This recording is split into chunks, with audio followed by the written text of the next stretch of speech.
नमस्कार, बहुत स्वागत है आप सभी का। आप मुझे न्यूज़ 18 के डिजिटल प्लेटफॉर्म पर देख रहे हैं। मैं हूं आपके साथ जया मिश्रा। अमेरिका ने डेनमार्क, यूके, फ्रांस और कई यूरोपीय देशों पर 10% टैरिफ लगाने का ऐलान किया है। अमेरिकी राष्ट्रपति डोनाल्ड ट्रंप ने शनिवार को इसका ऐलान किया। ट्रंप की ओर से इन देशों पर यह टैरिफ अमेरिका के ग्रीनलैंड पर कब्जे के प्लान का विरोध करने के लिए सजा के तौर पर लगाया गया है। देखिए, यूरोप के देशों ने अमेरिका की ग्रीनलैंड पर कब्जे का लगातार विरोध किया, जिसे देखते हुए ट्रंप ने दबाव बनाने के लिए ये कदम उठाया है। डेनमार्क, ब्रिटेन, फ्रांस और देशों पर 1 फरवरी से नया अमेरिकी टैरिफ लागू हो जाएगा।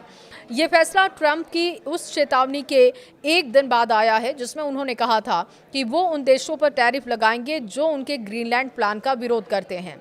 ट्रंप काफी समय से इस बात पर जोर दे रहे थे कि अमेरिका को अपनी राष्ट्रीय सुरक्षा के लिए ग्रीनलैंड पर कब्जे की जरूरत है। ट्रंप ने सोशल मीडिया पर लिखा, हम ग्रीनलैंड पर अमेरिका के कंट्रोल का विरोध करने के लिए 8 यूरोपीय देशों के सामानों पर फरवरी से 10% इंपोर्ट टैक्स लगाएंगे। Denmark, Norway, Sweden, France, Germany, UK, Netherland और फिनलैंड को ये टैरिफ देना होगा।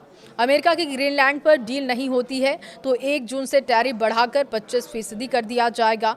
डोनाल्ड ट्रंप ने शुक्रवार को दुनिया को धमकाते हुए कहा कि सभी देशों को ग्रीनलैंड पर कब्जे की अमेरिकी योजना का साथ देना होगा और ऐसे देश जो इस मुद्दे पर अमेरिका का साथ नहीं देंगे उन पर भारी टैरिफ लगाया जाएगा।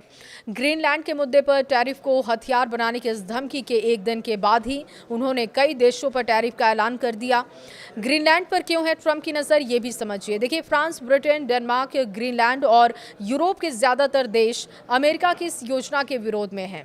ये देश नहीं चाहते हैं कि ग्रीनलैंड को अमेरिका अपने नियंत्रण में ले और ऐसे में ट्रंप इन देशों पर आक्रामक हैं। हालांकि पारंपरिक रूप से देश अमेरिका के सहयोगी रहे हैं। अमेरिका का ये कदम दुनिया को हैरत में डाल रहा है।